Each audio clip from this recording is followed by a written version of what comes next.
Welcome into the fast break here on Inside the Auburn Tigers. Jason Caldwell and Mark Murphy from Inside the Auburn Tigers magazine, newsletters, and autigers.com. And Mark, Auburn 3-0 in the SEC, ranked, coming off a comeback win over Ole Miss. Now the Tigers go back on the road against the Mississippi State team that's been really good at home so far this season, Mark. But this is an Auburn team that continues to play as a team, get really effort and production from 9 different guys. This is what Bruce Pearl has kind of been pushing for, and right now it's paying big dividends. You're right, and a 9-player rotation is pretty unusual in college basketball. Some coaches do it, but a lot of times you see teams use 7- and 8-player rotations, and Auburn's been able to keep the minutes generally in the teens and 20s for the players, and they have fresh legs at the end of the games, and they performed well down the stretch during their 13-game winning streak. Yeah, I agree. And Mark, you look at it, defense has been one of the big keys. And Bruce Pearl's mentioned, hey,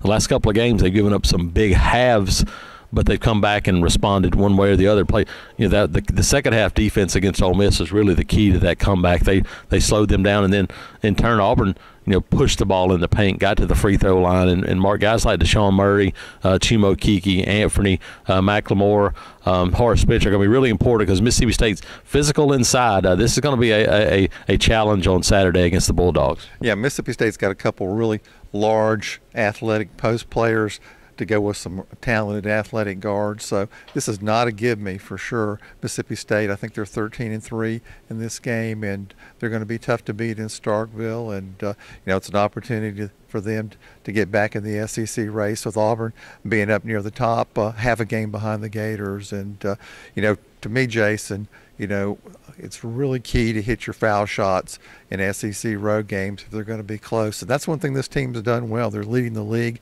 They're up close to 80%.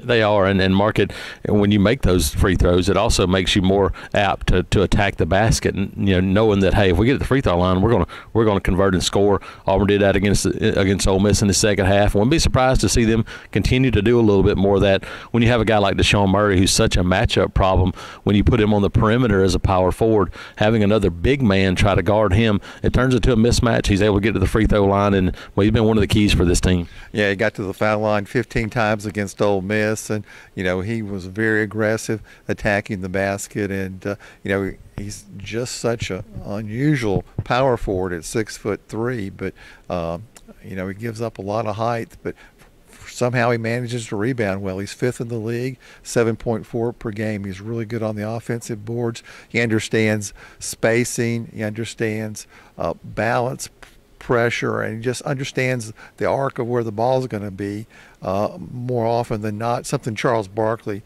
was really good at. And I'm not saying he's anywhere near Charles Barkley, but he understands rebounding a lot like Barkley did. Absolutely. And Mark, another challenge for this Auburn team going on the road and in what has become a very balanced and very strong league from top to bottom in the SEC. So definitely another challenge for the Tigers as they head to Starkville on Saturday. Jason Caldwell and Mark Murphy, Inside the Auburn Tigers.